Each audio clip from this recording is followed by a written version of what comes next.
সম্মানিত দর্শক বন্ধুরা, আসসালামু আলাইকুম। আশা করি আপনারা সকলেই ভালো আছেন। আল্লাহর রহমতে আপনাদের দুয়ায় আমিও খুব ভালো আছি।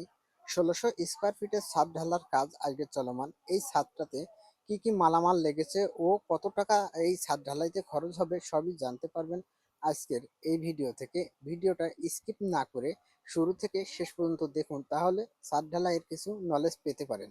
আমাদের ছাদের মাপ আছে ৪০ ফিট বাই ৪০ ফিট।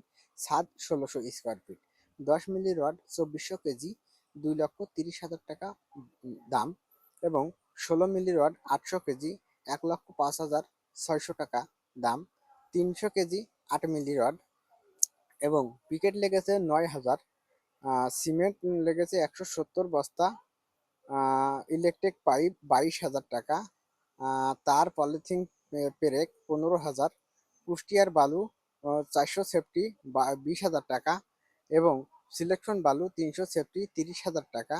আহ, আহ, মিস্ত্রি খরচ ১,৫০,০০০ টাকা। টোটালে ৭,৭৭,৬০০ টাকা হলেই আপনারা এমন ৪০ ফিট বাই ৪০ ফিট ১৬০০ স্কোয়ার ফিটের ছাদ ঢালাই সম্পূর্ণ কাজ করতে পারবেন। যদি আপনাদের মনে যদি চায় তাহলে কিন্তু এমন কম বাজেটের মধ্যেও আপনারা এত বড় ছাদ ঢালাই করতে পারবেন। আর ছাদ ঢালাই দেওয়ার আগে সবসময় মনে রাখবেন যে ছাদ কমপ্লিট করে নিয়ে তারপর ঢালাইটা দেবেন। অতি তাড়াতাড়ি কাজ করে যদি আপনারা ছাদটা ঢালাই দেন তাহলে কিন্তু ছাদটা দুর্বল হতে পারে এবং অনেক কাজ বাদ থেকে যেতে পারে। তাই অবশ্যই ছাদ ঢালাইয়ের আগে কাজগুলো সবই কমপ্লিট করে নেবেন। আর সব থেকে বড় বিষয় হচ্ছে ক্লিয়ার কভারিং।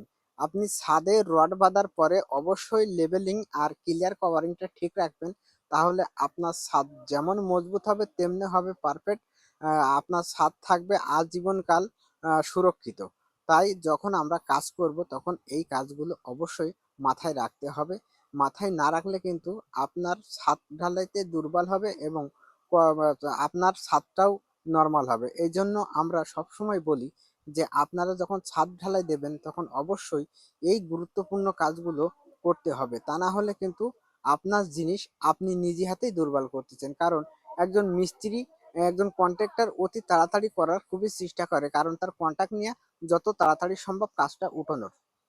এই জন্য আপনারা সবসময় কন্ট্রাক্টর কিংবা মিস্ত্রির পরে ভরসা না করে নিজে থেকে কাজগুলো কেমনভাবে করে নেবেন আর কিভাবে করতে হবে সবকিছু বুঝে নেন, নিয়ে তারপরে কিন্তু ছাদটা ঢালাই দেন। আর ছাদ ঢালাই দেওয়ার আগে এমনভাবে যদি কার্নিশে বিট দেন তাহলে তো আহ, অনেক সুন্দর হবে আপনার ছাদটা।